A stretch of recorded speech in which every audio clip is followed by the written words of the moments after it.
Hello everybody, today we are making fruit gateau.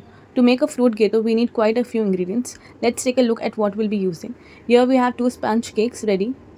One is vanilla sponge and the other is a chocolate sponge. We have already uploaded separate videos showing how to make both of these sponge cakes. So you can check out our previous videos for the recipe. As for the remaining ingredients, we'll be using a variety of fruits. Our fruit selection includes mango, papaya, pineapple and cherries. And we also need a sugar syrup and a whipping cream. Now let's get started.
And our delicious fruit gateau is finally ready. We hope you enjoy this recipe. If you did, don't forget to like, share, and subscribe for more delicious desserts and bakery recipes. Thank you for watching, and we'll see you in the next video.